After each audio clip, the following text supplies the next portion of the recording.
अस्सलाम वालेकुम। प्रोग्राम सहाफ़ी में मतीउल्लाह जान और मेरे साथ मेहमान एजाज़ सैयद, किसी तारफ़ के मोहताज नहीं, सीनियर जर्नलिस्ट, और उनके साथ हसनात मलिक, सीनियर कोर्ट रिपोर्टर हैं, एक्सप्रेस ट्रिब्यून के लिए भी लिखते हैं। आज जो सूरत हाल सियासी तौर पर सामने आ रही है, लगता है कि निगरान हुकूमत और जो साबका हुक्मरान जमात थी नून लीग, उसके बीच में बज़ाहिर या तो कोई गलत फहमी हो रही है या फिर एक हिकमत अमली है। यूँ लगता है कि निगरान हुकूमत आहिस्ता आहिस्ता अपने जो सियासी वाबस्तगियाँ हैं माजी की, उनसे पीछा छुड़ा रही है। और सबसे पहले जो वज़ीर दाखिला सरफराज बुगटी ने बयान दिया है कि नवाज शरीफ वापस आएंगे तो उन्हें गिरफ़्तार किया जाएगा। ये और बात है कि उन्होंने फ़ौरी तौर पे इसकी वजाहत भी कर दी, मगर इस बयान के पीछे भी बहुत से सवालात हैं जो आज हम अपने मेहमानों के सामने भी रखेंगे। एजाज़ सईद साहब, सबसे पहले तो आपसे ही जानने की कोशिश करेंगे, आपको लग रहा है कि निगरान हुकूमत खुद को गैर जानिबदार और न्यूट्रल, पता नहीं मुझे न्यूट्रल कहना चाहिए कि नहीं, न्यूट्रल साबित करने के लिए अब नवाज शरीफ साहब के हवाले से भी बयान दिया उन्होंने कि जनाब वो आएंगे तो गिरफ्तार होंगे। गो के कानूनी एतबार से वो बयान इतना गलत नहीं था, मगर एक दफ़ा मैं सुना दूं आपको, फिर हम आपकी तरफ आते हैं कि इसका मतलब क्या था। जी, सरफराज बुगटी साहब का आप बयान सुने, उन्होंने कहा क्या था, तो क्विकली ज़रा थोड़ी सी इनकी वजाहत भी सुन लें एक दफ़ा, फिर हम आगे लेके बात को चलते हैं। देखिए, आउट ऑफ द कॉन्टेक्स्ट ये मीडिया में चल रहा है। There was a question from me कि अगर कोई मुलजिम आता है तो उसको गिरफ्तारी के लिए आपकी क्या, गिरफ्तारी के लिए कौन सी तैयारियां होती हैं। स्टेट का अपना फंक्शन होता है। मैं नवाज शरीफ साहब वापस आ रहे हैं, वो पाकिस्तान के प्राइम मिनिस्टर रहे हैं, कोर्ट्स में उनके मामलात चल रहे हैं, और मिनिस्ट्री ऑफ इंटीरियर जो है उनका तो मेरा ख्याल है कोर्ट्स के मामलात में लेना देना नहीं है, तो ये आउट ऑफ कॉन्टेक्स्ट है। जी एजाज, आपके पास जाने से पहले मैं चाहूँगा ज़रा हसनात साहब से राय ले लें। हसनात, इसमें गलत क्या था? अगर एक सज़ा याफ्ता मुजरिम है और वो बाहर गए हैं किसी ख़ास मकसद के लिए, और वो इश्तिहारी भी डिक्लेयर हो चुके हैं, वापस आके उन्होंने सरेंडर करना है अपने आप को, तो सरेंडर करने का मकसद क्या है? क्या वो एयरपोर्ट से बगैर गिरफ्तारी के निकल सकते हैं? कोई कानूनी सूरत हाल ऐसी है? और सरफराज बुगटी ने कितना गलत कहा? देखिए, एक तो ये है कि जब नून लीग की लीगल टीम से बात की जाए तो वो कहते हैं जो हमारी स्ट्रेटजी हम किसी से शेयर नहीं करेंगे, क्योंकि जजेस पे फिर दबाव आ जाता है कि जब हम कहेंगे जी हम आएंगे नवाज शरीफ और वो या पहले को प्रोटेक्टिव बेल लेंगे या क्या मामला, तो हमारी स्ट्रेटजी बड़ी जो है, हमने 3-4 लोगों ने ही जो है वो पता है कि हमने क्या करना है। और ये कानूनी स्ट्रेटजी जो है ये बड़ी खुफिया है, और जजों को भी नहीं पता कि हम क्या करने जा रहे हैं, वकीलों को भी नहीं, वकील बड़े खुफिया रखा हुआ है। देखिए, जो मामला है इनका बुगटी साहब का बयान, देखिए बुगटी साहब जो बोलते हैं बज़ाहिर ये लगता है कि ये एस्टेब्लिशमेंट बोल रही है, क्योंकि जो मौजूदा सेटअप है ये एस्टेब्लिशमेंट का है, गो कि नून लीग का भी पूरा हिस्सा है इसमें, लेकिन जो है वो ये थोड़ा सा अलार्मिंग सबके लिए है कि जो बुगटी साहब का पैगाम है, क्या ये एस्टेब्लिशमेंट का पैगाम है या ये उनकी वैसे ही भाई एक उन्होंने स्टेटमेंट। लेकिन अब कानूनी तौर पे क्या पोजीशन है? नवाज शरीफ साहब अगर आते भी हैं एयरपोर्ट पे तो क्या उनको गिरफ्तार नहीं किया जा सकता, या क्या कानूनी इम्कानात हैं? देखिए, प्रोटेक्टिव बेल अगर वो ले लें पहले आके, जो ही किसी अदालत में, अमूमन बहुत से लोग आए हैं जो बैरून मुल्क, तो वो अदालत में जाके प्रोटेक्टिव बेल लेते हैं, तो बेल ले सकते हैं। अब तो हालात भी साजगार हैं, इस्लामाबाद हाई कोर्ट से भी उनको रिलीफ अबूरी मिल सकता है। बाकी एक मामला है अल-अज़ीज़िया का, एवन फील्ड में उनको सज़ा सस्पेंड थी, अल-अज़ीज़िया में सज़ा वो कन्विक्टेड है और उनकी अभी तक बेल भी नहीं हुई थी। वो मामला जो है इस्लामाबाद हाई कोर्ट में जो पेंडिंग है, जी उसमें जो है वो इस्लामाबाद हाई कोर्ट क्या उनकी सस्पेंड करने की सज़ा, सारा मामला उनका जितना जो फेट है नवाज शरीफ साहब का, वो इस्लामाबाद हाई कोर्ट। लेकिन रवायत तो कोई ऐसी नहीं है, पहले कभी कोई मुजरिम जेल से बराह रास्त बाहर तो गया नहीं कि वापस आने पे उस पर कानूनी सवालात उठाए जाएं। बिल्कुल, लेकिन आमतौर पे जो मफरूर होते हैं वो मुलजिम होते हैं, सजा याफ्ता नहीं होते, जो भी इश्तिहारी होते हैं आमतौर पे। और जब कभी कोई ऐसा बंदा वापस नहीं आया कि जो एयरपोर्ट से फिर जमानत, मतीउल्लाह जान साहब, मेरा तो ये अंदाजा है, ये 13-14 साल में देखा है, ये जो हाई प्रोफाइल केसेस हैं ये प्योर लीगल आप कहें कि टच स्टोन पे उस पर नहीं डिसाइड, ये साजगार और मुख्तदर हल्के के क्या चाहते हैं, असल मैटर वो होता है। पाकिस्तान में आपको पता है कि इस किस्म के केसेस में हर केस में कहीं ना कहीं जुडिशियल प्रोसीडिंग, इसका मतलब है chief justice Islamabad high court के सामने मामला जा सकता है, बिल्कुल जाएगा, और देखना होगा कि रियासत क्या नवाज शरीफ साहब को वेलकम करेगी कि नहीं, ये असल चीज़ है। और अब समझ आती है कि सरफराज बुगटी साहब को वज़ीर दाखिला क्यों लगाया गया था। ये तो अब एजाज भाई जी बताएंगे। एजाज, क्या लग रहा है आपको? सरफराज बुगटी साहब ने वैसे ही एक मासूमाना अंदाज में कानूनी पोजीशन बयान की है, या जैसे कि हसनात मलिक साहब को ये कह रहे हैं कि हो सकता है ये इस्टेब्लिशमेंट का एक पैगाम हो? मतीला, आप भी सरफराज बुगटी को बुलाएंगे और ये सवाल करेंगे तो जवाब में वो कहें अगर कि कानून के मुताबिक कार्रवाई करेंगे, मेरे ख्याल में कोई ऐसी गलत बात तो नहीं की सरफराज ने। और मेरा ये ख्याल है कि अगर आप पूरा इंटरव्यू देखें, आपने तो एक पोर्शन दिखाया, उस पूरे इंटरव्यू में क्या कह रहे हैं, पूरे में इंटरव्यू में आप देखें तो वो कह रहे हैं कि जी नवाज शरीफ साहब तो गिरफ्तारी से नहीं डरते, उनको वो तो बेटी को लेके एक दफ़ा गिरफ्तारी देने आ गए थे, और फिर उन्होंने नाम लिए बगैर कहा कि जी साउथ एशिया में एक ही लीडर है जो एक ही लीडर था जो गिरफ्तारी से डरता था। वो बेसिकली इमरान खान का वो को एग्जाम्पल दे रहे हैं। अब मामला ये हुआ है कि इन्होंने जो बात की है, इन्होंने तो यही कहा ना कि जो अदालतें करेंगी जो कानून के मुताबिक है। मेरे ख्याल में इनका बयान बिल्कुल दुरुस्त है, लेकिन इस इशू को इशू बनाने में जो मरकजी किरदार है वो मरियम औरंगजेब का और राणा सनाउल्लाह का है, जिन्होंने कहा कि जी आपने तो देखना भी नहीं इस तरफ, ठीक है। असल देखे ना, इशू तो वहां से बना ना जब एक दो टीवी चैनल्स ने इस एक हिस्से को निकाला और पूरी बातें नहीं दिखाई। तो मेरा ये ख्याल है कि बात सरफराज ने गलत नहीं की थी, सरफराज बुगटी साहब ने। मैं तो ये कहूँगा कि उन्होंने वजाहत देख के गलत काम किया है। मेरा ख्याल है कि उन्होंने जो बातें कही थी वो बिल्कुल ठीक थी। अच्छा, वजाहत भी बड़ी अजीब दे रहे हैं। वो अपना वीडियो इंटरव्यू चल रहा है उनका, वो कहते हैं कि मीडिया ने उसको आउट ऑफ कंटेक्स्ट। भाई आपने आउट ऑफ कंटेक्स्ट अगर एक बात कर दी है, नहीं उन्होंने ये भी कहा कि इतने लोग नहीं चाहिए और गिरफ्तारी की। नहीं, ये इशू जो है बिल्कुल वो ठीक कह रहे हैं इन मैनी वेज, कि वो ये कह रहे हैं कि नवाज शरीफ तो डरने वाले नहीं है। और कानून क्या कहता है? कानून तो यही कहता है कि हम गिरफ्तार करेंगे। अब हुआ क्या है कि नून लीग ने इसको इशू बनाया। मुझे जो लगता ही है, मुझे ये लगता है कि नून लीग की इस्टेब्लिशमेंट से आजकल पिंगें बड़ी मोहब्बत की चल रही हैं, ठीक है। तो नून लीग जो है ना वो डिपेंड ज़्यादा उधर कर रही है। वो सरफराज बुगटी जो है वो उनका पंच करने की पंच किया उन्होंने या अटैक किया उन्होंने, लेकिन एक्चुअली जो है ये मोहब्बत की पिंगें कहीं और है।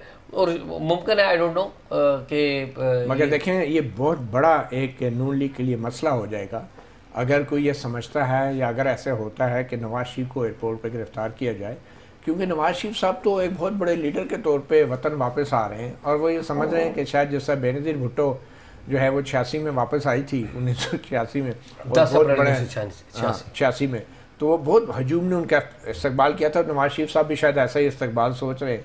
तो अगर वो एयरपोर्ट से गिरफ्तार हो जाते हैं तो ये बहुत बड़ा एक एंटी क्लाइमैक्स नहीं हो जाएगा? वो एंटी क्लाइमैक्स हो जाएगा, लेकिन मेरा नहीं ख्याल कि जो नवाज शरीफ साहब बैठे हैं वो इसलिए आ रहे हैं कि वो गिरफ्तारी देंगे। बेसिकली अगर उन्होंने गिरफ्तारी देने आना होती तो वो तो आज से 6 महीने पहले आ जाते, अपने भाई की हुकूमत से भी पहले आ जाते।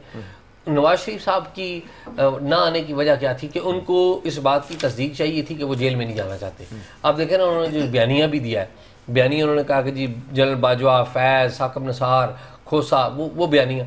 अभी तक नवाज शरीफ साहब जो है ना, वो जो ट्रामा है ना उनका कि 2017 में उन्हें इक़्तिदार से निकाला, अभी तक वो उससे बाहर नहीं आए। अच्छा, ये ट्रामा सिर्फ नवाज शरीफ का है या पूरी कौम को भुगतना पड़ा है? इसमें तो कोई शक नहीं ना कि पूरी कौम को भुगतना पड़ा है, लेकिन मामला यह है कि 2017 या 2018 के इंतखाबात के बाद भी बहुत सारा पानी जो है वो पुलों के नीचे से गुजर गया। क्या नून लीग ने कहा था कि इसकी इन्वेस्टिगेशन हो? एक कमेटी बनी थी, आपको याद है, पार्लिमानी कमेटी बनी थी जिसके सरबराह परवेज़ खटक थे। क्या उस कमेटी के इजलास के लिए भी कभी आवाज़ उठाई गई? फिर जनरल बाजवा की एक्सटेंशन को वोट दे दिया आपने खुद आके। तो ये और उसके बाद सेनेट के इलेक्शन में खुफिया कैमरे बरामद हुए और आपने कोई बात नहीं की। इशू ये है कि पूरी कौम को तो बरामद मसला पैदा हुआ पूरी कौम के लिए, लेकिन आप भी तो उनके साथ मिल गए कि मियाँ साहब ने भी देखे। इसमें मुझे कोई डाउट नहीं है कि नवाज शरीफ साहब इस पाकिस्तान के नहीं, इस रीजन के बड़े लीडर हैं, मुझे कोई डाउट नहीं है। लेकिन एट द सेम टाइम ये भी जी एज में नहीं, एज में तजर्बे के एतबार से मैं आपसे हसनात मतलब बतौर तालिब इल्म, सियासत के तालिब इल्म, आप मुझे बताएं ना कि इस रीजन में कौन है जो 3 दफा प्राइम मिनिस्टर बन चुका है? मुझे नाम बताएं। इतनी दफा, लेकिन 3 दफा निकाले भी गए, 3 दफा निकाले गए। अच्छा नहीं, एक और बात मुझे ये बताएं कि इमरान खान साहब कोशिश करते रहे कि मोदी साहब उनकी टेलीफोन कॉल अटेंड कर लें और इनके घर पे मोदी साहब आते, शी जी पिंग इनका नाम लेते हैं, ठीक है। तो इसमें आप कोई डाउट नहीं, लेकिन एट द सेम टाइम इन्होंने ब्लंडर भी बहुत बड़े किए हुए हैं। और ये जो कर रहे हैं कि एस्टैब्लिशमेंट से दोबारा जफ्फी और अपना सारा बयानिया बेच दिया कि जी वोट को इज्जत दो का की जो थिंकिंग थी, वो वोट वो जो एक्सटेंशन पे मोहर लगा के वो सब कुछ खत्म कर दिया। ये भी 16 महीने अगर एस्टैब्लिशमेंट की सपोर्ट ना आती तो क्या ये हुकूमत आती? ये जो रात अच्छा, को हम सारे खुली अपने तज्जियों में सियासतदानों को तो कहते हैं कि एस्टेब्लिशमेंट से जफ्फी मार लेते हैं ये, लेकिन हम ये नहीं कहते कि एस्टेब्लिशमेंट क्यों जफ्फी मारती है। तो पता नहीं, वो हमारे लिए शायद वो ज़्यादा इजी टारगेट होते हैं सियासतदान भी। हमें ये सवाल उठाने चाहिए अपने तज्जियों में कि भाई सियासतदानों को तो हम पूछते हैं, लेकिन एस्टेब्लिशमेंट का क्या काम है कि सियासतदानों से जफ्फियाँ या जफे लेते हैं वो। मैं मतलब इसमें ऐड कर दूं आपको कि हम पूछते हैं और बहुत सारे फोरम्स के ऊपर पूछते हैं। मामला ये है कि मेन स्ट्रीम मीडिया के ऊपर जब आप रिवर्स स्विंग करते हैं ना, या यार्कर मारते हैं, तो फिर यूं होता है कि टीवी स्क्रीन से बाज़ एंकर गायब हो जाते हैं, बाज़ तज्जियाकार गायब हो जाते हैं। तो ये ऐसा नहीं है कि हम नहीं करते। हाँ, आप ये ज़रूर बात कहें, और बिल्कुल दुरुस्त बात है कि मेन स्ट्रीम मीडिया के ऊपर बहुत कम लोग हैं जो इस्टेब्लिशमेंट के रोल के ऊपर क्वेश्चन करते हैं। बिल्कुल, ये बात बड़ी ठीक है बात है कि चले एक और इससे जुड़ा सवाल है। नैब ने हसनात साहब हाल ही में साबिक़ वज़ीर ख़ज़ाना इसाक डार के ख़िलाफ़ भी केस खोल दिया है। उस केस के बारे में भी आपको बताते हैं, लेकिन छोटी सी ब्रेक के बाद फिर ये जानते हैं कि क्या नैब ने जो नोटिस जारी किया इसाक डार को, इस नोटिस के बाद क्या इसाक डार साहब वापस आएंगे या नवाज शरीफ साहब के साथ ही आएंगे। एक छोटी सी ब्रेक के बाद।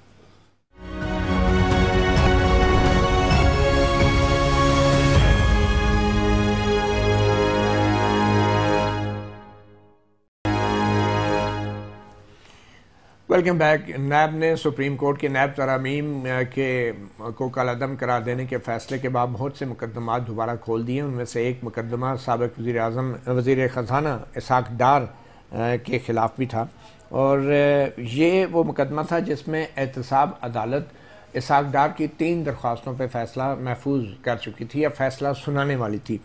पहली दरख्वास्त हाज़िरी से मुस्तकिल इस्तिस्ना की थी, उसके बाद दूसरी दरख्वास्त असासाजात जो अटैच हुए थे उनको डी अटैच करने के लिए यानी अनफ्रीज़ करने की दरख्वास्त थी, और तीसरी दरख्वास्त उन्होंने कहा था कि इस केस में मुझे बरी किया जाए। तो वो फ़ैसला सुनाने वाली थी कि सुप्रीम कोर्ट का फ़ैसला आ गया, बल्कि तरामीम आ गई और वो केस क्लोज़ कर दिया गया। तो फिर फ़ैसले के बाद अब उसी मरहले पे वापस ये मामला आ गया है।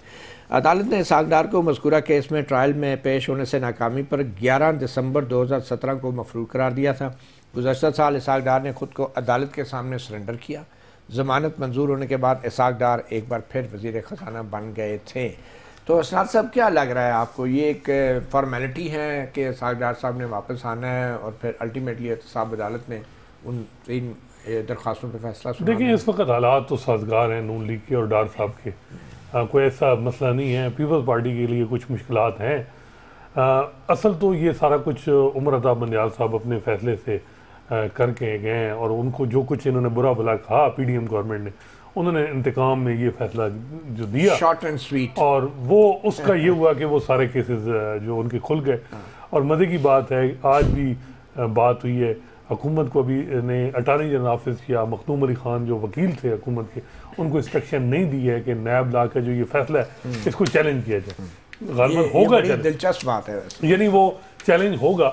अच्छा, मज़े की बात है, बंदियाल साहब जब मौजूद थे तो इलेक्शन मैटर उनका इम्प्लीमेंट नहीं हो रहा था। ये फैसला ऐसा है कि ये खुद ब खुद ही जो है वो रिकॉर्ड आना शुरू हो गया है और नोटिस भी जारी शुरू हो गए हैं। तो बज़ाहिर ये लग रहा है कि ये जो है वो ये इलेक्शन तक ये मामला चलेगा। इसाक डार साहब आएंगे वापस, इस नोटिस के जवाब देंगे या हाजिरी होगी उनकी नैब में वापस? अगर मियाँ साहब आएंगे तो फिर तो डार साहब आएंगे, लेकिन डार साहब का मिजाज हमने देखा है माजी में भी, वो इस चीज़ को ओवर कॉन्शियस रहते हैं, ओवर केयर, एक्स्ट्रा केयर करते हैं, जिसका नुकसान भी कई दफ़ा हुआ। आपको याद है जब पनामा में केस आया था तो उन्होंने अपने 2 वकील अलहदा किए कि जी, एक तारिक हसन साहब थे और पहले शाहिद आमिद साहब थे, और फिर 10 साल का अपना टैक्स रिटर्न का आपने देखा होगा, उस वक्त याद होगा कि कुछ डब्बे वो सारा रिकॉर्ड लेके आए, सुप्रीम कोर्ट लेके आए थे।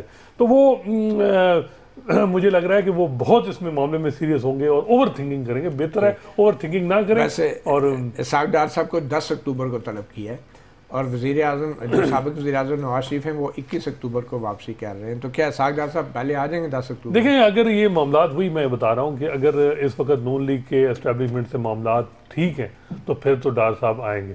अगर थोड़ा बहुत भी कोई डाउट है तो फिर मेरा नहीं ख्याल कि वो आए। बहरहाल हसनात साहब, डार साहब या नवाज शरीफ साहब के वापस आने तक कहीं बहुत देर ना हो चुकी हो, क्योंकि पहले तो हम सुनते थे हाइब्रिड रजीम है, और सच्ची बात है शाहिद खाकान साहब के दौर में भी हाइब्रिड रजीम थी। उसके बाद शहबाज शरीफ साहब, इमरान खान का दौर आया, वो भी एक हाइब्रिड रजीम थी। अब शहबाज शरीफ साहब का दौर आया बाद में, तो वो भी एक हाइब्रिड रजीम थी। तो अब जो दौर है ये तो मेरे ख्याल में हाइब्रिड से कुछ आगे की रजीम है, और नवाज शरीफ साहब के वापस आने तक मामला अब इस हद तक ना चले जाए। देखिए अब तो सीधी बात है कि सुप्रीम कोर्ट पे उम्मीदें हैं। जस्टिस काजी फैसला जिन्होंने खुद स्ट्रगल की है उनके खिलाफ एक उन्होंने फैसला दिया है फैजाबाद धरना, और वो तो हाइब्रिड रजीम को रिकॉग्नाइज नहीं। वो अगर अब देखना होगा कि उनका टेस्ट शुरू होगा जब ये फैजाबाद धरना की जजमेंट का फैसला हेयरिंग होगी कि किस तरफ जाते हैं, किस समत में वो लेके जाते हैं, इम्प्लीमेंट करवाते हैं फैसला, क्या वो माजी से इतलाक होगा या अभी से शुरू होगा।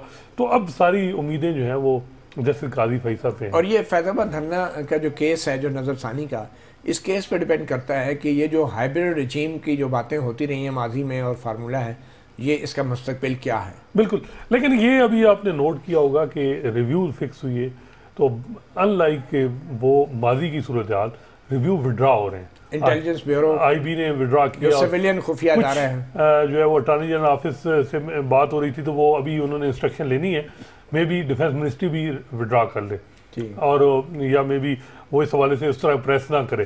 तो ये चीज़ काजी साहब वही 2019 में उन पर एतमाद ही नहीं था कि जी वो इंस्टीट्यूशन के लिए थ्रेट थे। तो आज सिचुएशन चेंज है, अब देखना होगा कि रेसिप्रोक में काजी साहब का क्या रद्द-ए-अमल होता है। ये है, लेकिन देखा कि ये हेयरिंग लगी, उसके बाद हमने देखा ना किसी तरफ से कोई ट्वीट, ना कोई ट्रोलिंग हुई, ना किसी ने, सब ने वेलकम किया है। तो अब देखना होगा कि ये क्या है, या ये भी खुद ही यूं भी सबब नहीं है गालिब, ये कोई क्या है, क्या वजह है कि सिर्फ हर कोई वेलकम कर रहा है। वो जिस वजह से काजी साहब के खिलाफ ट्रोलिंग होती थी, अब वो वजह ही बदल गई है। बट एनीवे, वज़ीर आज़म, निगरान वज़ीर आज़म अनवारुल्लाह काकड़ ने एक इंटरव्यू में कहा है कि हमारे जो सिविलियन अदारे हैं वो नाअहल हैं। मैं इसको डायरेक्ट ब्लंटली कह रहा हूँ कि उन्होंने कहा है वो नाअहल हैं। वो इस तरह कि काकड़ साहब का ये कहना है, TRT टर्की का चैनल है, उसको इंटरव्यू देते हुए, कि सिविलियन अदारे खदमात सर अंजाम देने में नाकाम रहे हैं, 4 दहाइयों में हमारी कारकर्दगी ख़राब रही है।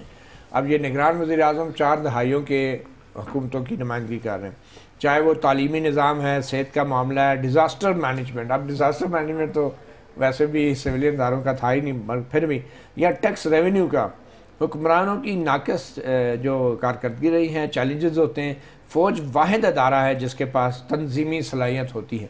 तो क्या ये वज़ीर आज़म के अपने इदारों की नाअहली का एतराफ़ है, और क्या इससे बेचारे सिविलियंस का मोराल डाउन नहीं होगा?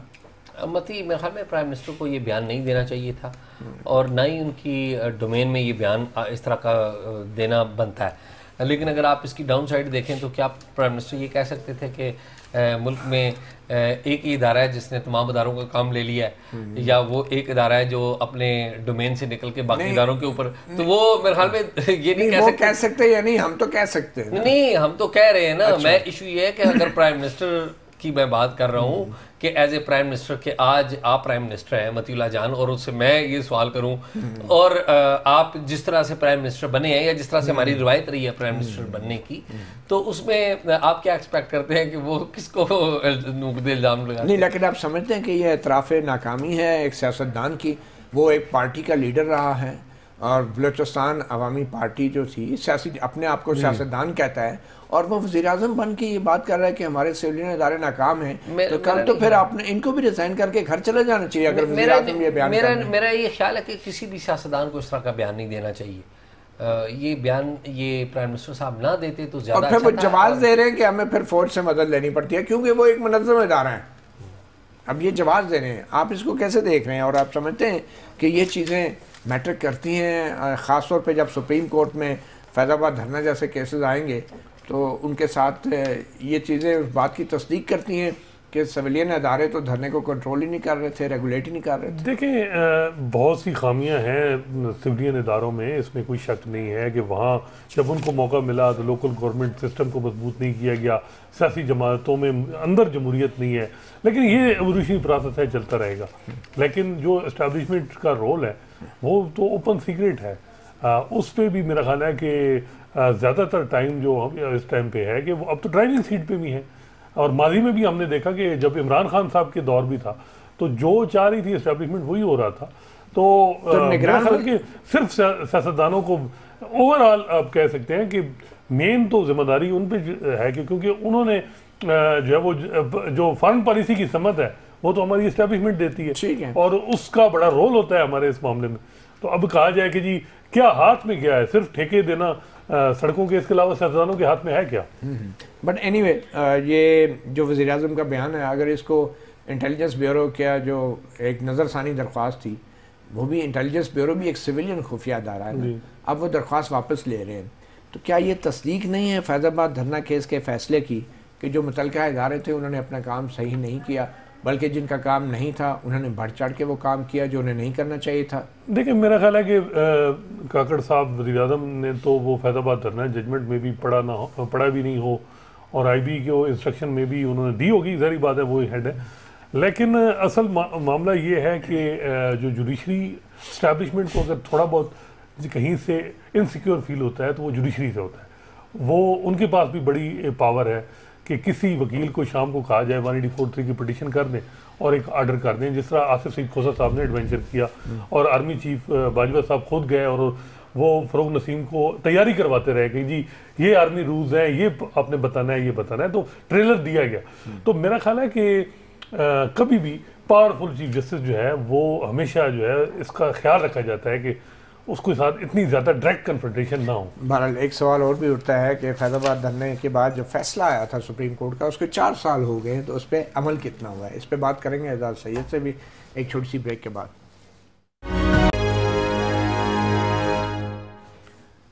Welcome back. सहाफ़ी प्रोग्राम में हम बात कर रहे हैं सहाफ़ियों से, और एजाज सैयद साहब, धरना का जो ऊपर फैसला आया था फैज़ाबाद धरना का, 4 साल तो हो गए उसको, उसमें बहुत सारी कोई डायरेक्शन दी गई थी सुप्रीम कोर्ट ऑफ पाकिस्तान की तरफ से, उन पर किस हद तक आप समझते हैं अमल हुआ है? यही डायरेक्शन थी अफवाज पाकिस्तान को कि कोई सियासी सरगर्मियों में अगर मुलव्वस हैं उनके खिलाफ कार्रवाई की जाए। गो कि अब नज़रसानी की दरख्वास्त आ गई है वज़ारत दिफा की तरफ से और असनाद कह रहे हैं कि शायद वो वापस हो जाए, अगर नहीं होती तो क्या अमल दरामद के हवाले से भी आपके ख्याल में कोई प्रोग्रेस हुई है या हालात पहले से ज़्यादा बिगड़ गए हैं? वो 4 साल पुराने इस फैसले के जो जिन चीज़ों की निशानदाही की गई थी तो मामलात अब उससे भी आगे चले गए? मेरे ख्याल में हालात उससे भी आगे चले गए हैं। आप देखें कि जब ये धरना दिया गया था तो उसके बाद क्या धरने उसी जमात की तरफ से आना बंद हो गए? मेरे ख्याल में उसके बाद 2 या 3 धरने और भी आए हैं जिस जमात ने ये फैज़ाबाद को ब्लॉक किया था, उसके बाद भी 2-3 धरने और आए। 25 मई को भी और इस फैसले में कहा गया था कि आप रोड्स ब्लॉक नहीं करेंगे और जो लोग रोड ब्लॉक करेंगे उनके खिलाफ आप कार्रवाई करेंगे। फिर फैसले में कहा गया था कि जो है पैमरा के अलावा अगर कोई टीवी चैनल जो है वो ऐसी हेट और वायलेंस को प्रमोट करता है और इस तरह के लोगों को प्रमोट करता है तो उनके खिलाफ पैमरा के तहत कार्रवाई होगी। फिर तमाम खुफिया इदारों को भी मखसूस हिदायत दी गई थी, किसी तरफ से कोई अमल दरामद नहीं हुआ और हुकूमतों ने भी नहीं किया, कानून साज़ी भी नहीं हुई इंटेलिजेंस एजेंसियों के बारे में। टू बी फेयर मेरे ख्याल में इमरान खान साहब ने एक दफ़ा ये जो पर्टिकुलर जमात है उस जमात को उन्होंने बैन किया था 2021 में गालबन, और उसके बाद 6 माह बाद उन्होंने फिर वो बैन वापस भी लेना पड़ा, क्योंकि आपको पता है 6 माह बाद एक और जो है एहतजाजी धरना वो आ रहा था, तो ये ऐसा हुआ। तो मेरे ख्याल में सिचुएशन तो पहले, अब जिस जमात के गिर्द सारा ये मुद्दा घूमता है वो जमात आपकी एक इलेक्शन कमीशन ऑफ पाकिस्तान में बाकायदा रजिस्टर्ड और एक्नॉलेज जमात बन चुकी है, जिसके साथ पाकिस्तान तहरीक इंसाफ की जो सक्सेसिव गवर्नमेंट थी उसने भी मुआहदा किया और जो शहबाज शरीफ साहब की जो हुकूमत थी उन्होंने भी मुआहदा किया। तो सारी जमातों ने उस जमात को एज एन एंटिटी कबूल कर लिया। तो मेरे ख्याल में जो चीज़ें हैं वो पहले से बहुत आगे चली। सिर्फ TLP तक महदूद नहीं है, वो जो आप डायरेक्शन देखें तो वो फ्यूचर की भी हैं। TLP के अलावा और जो जमातें हैं मे भी इलेक्शन कमीशन से पूछा जाए कि जो 9 मई को PTI ने किया उस पर क्या कोई आपने भी कोई उस हवाले से देखा, एक जो पॉलिसी उनकी रही है। इसके अलावा और पार्टियों का 12 मई का जिक्र है, MQM के वाले से भी हो सकता है या और चीज़ें जिक्र नहीं, क्योंकि इलेक्शन कमीशन ने फैज़ाबाद धरना के हवाले से जब सुप्रीम कोर्ट ने पूछा कि ये जमात जो धरना दे रही है इसकी फंडिंग कौन कर रहा है, इसकी सोर्स ऑफ इनकम क्या है, तो इलेक्शन कमीशन ने कहा था जी हम ये अब 4 साल पुरानी बात है और इस फैसले में लिखा हुआ था, ये हमारी कॉस्मेटिक पावर्स हैं, हमने तो कभी इनको अप्लाई नहीं किया। और इस फैसले में ये लिखा हुआ था कि सारी जो जमातें हैं उनको अपने फंड्स और अकाउंट्स पब्लिक में लाना होंगे, और ये तो नहीं हुआ। ये देखना होगा कि क्या सिर्फ ये TLP तक सुप्रीम कोर्ट महदूद रहेगी या इलेक्शन कमीशन से पूछेगी कि और जमातों का भी आपने देखा, PTI के हवाले से भी पूछा जा सकता है और जमातों के लिए भी पूछा जा सकता है। इसके अलावा और भी जो इसमें डायरेक्शन है, जो कानून साजी की डायरेक्शन थी कि इंटेलिजेंस एजेंसियों के बारे में कानून बनाया जाए और वो भी हुकूमत मैंडेट में रहे, तो वो ये वही गालिब इम्कान है कि मे भी इस दफ़ा कोशिश होगी हुकूमत की कि इस किस्म की डायरेक्शन ना हो, इम्प्लीमेंटेशन का पूछा जाए। लेकिन सुप्रीम कोर्ट से उम्मीद तो अब ये जो कहा जा रहा है कि जनरल फैज़ और जनरल बाजवा के हवाले से हो सकता है सुप्रीम कोर्ट कोई सख्त एक्शन ले, एक्सपेक्टेशन हो रही है, वो डायरेक्टली किसी का नाम नहीं है। या जो फौज के उस वक्त तर्जुमान थे उस वक्त आसिफ गफूर साहब, उस हवाले से देखिए मेरा ख्याल है कि वो ये कह सकते हैं कि जो अभी इदारे के सरबराह हैं वो इंक्वायरी करें और रिपोर्ट दें, ये कह सकते हैं, क्योंकि ये तो फैक्चुअल कंट्रोवर्सी है, इसमें सुप्रीम कोर्ट कैसे किसी नहीं, लेकिन डायरेक्शन तो थी ना कि जो सियासी सरगर्मियों में मुलव्वस हैं उनके खिलाफ कार्रवाई करें। बिल्कुल, तो क्या इस वाले से कोई इन्वेस्टिगेशन हुई, कोई रिकमेंडेशन, कोई एक्शन लिया गया? इससे ज्यादा देखें, नॉमिनेटेड असद दुरानी और मिर्जा बेग का कहा गया था असर खान केस में, कुछ नहीं हुआ, मामला इम्प्लीमेंटेशन भी वो इसलिए नहीं हुआ कि बहुत पुरानी बात हो गई थी, अब इसको भी 4 साल 2012 के बाद वो साकिब निसार ने उन्होंने अमल दरामद पे भी प्रोसीडिंग शुरू की, लेकिन कुछ भी नहीं हुआ। इवन कहा गया कि जी जो DGFI बशीर मेमन, उन्होंने कहा जी हमें तो रिकॉर्ड ही नहीं मिलता, रिकॉर्ड ही नहीं मिलता, वो तो 3 नवंबर का भी नहीं मिलता था। अच्छा, और जॉन एलिया ने बड़ा खूबसूरत शेर कहा था, उन्होंने कहा ठीक है खुद को हम बदलते हैं, शुक्रिया मशवरत का हम चलते हैं। ठीक है ये बात तो सही है। फिलहाल आपने कहीं नहीं जाना, मुझे ये बताएं कि खान साहब को अटक जेल से अडयाला जेल में लाने की तैयारियां मुकम्मल हैं? मेरे ख्याल में शिफ्ट भी कर दिया हमने गया। तो ये खबर सुनी थी कि वो आना ही नहीं चाह रहे, वो कह रहे हैं मैं अटक जेल में खुश हूँ, एडजस्ट कर लिया। मेरे ख्याल में वो क्लाइमेटाइज हो गए हुए हैं, वहाँ पे सहूलियात तो अटक जेल में भी उनको मिल गई हैं। ठीक है, तो क्लाइमेटाइज हो गए हैं, तो मेरे ख्याल में एज वी आर टॉकिंग उनको अटक जेल से रावलपिंडी जेल में मेरे ख्याल में अडयाला। आपको भी लग रहा है, जैसे कल भी आपने इशारतन ये बात की थी कि हो सकता है इमरान खान और नवाज शरीफ अटक जेल अडयाला जेल में इकट्ठे ही हों? नहीं, वो मैंने तो एक तंजिया सी बात की थी। अच्छा, और सच भी हो जाए? ये हो सकता है सच भी हो। और फिर जब छोड़ना हो तो क्या फिर दोनों को ही छोड़ दें? दोनों को ही छोड़ दें। पाकिस्तान में देखें, Pakistan is a country where there is every possibility, लेकिन मेरा नहीं ख्याल कि इमरान खान साहब को जल्दी छोड़ा जा रहा है।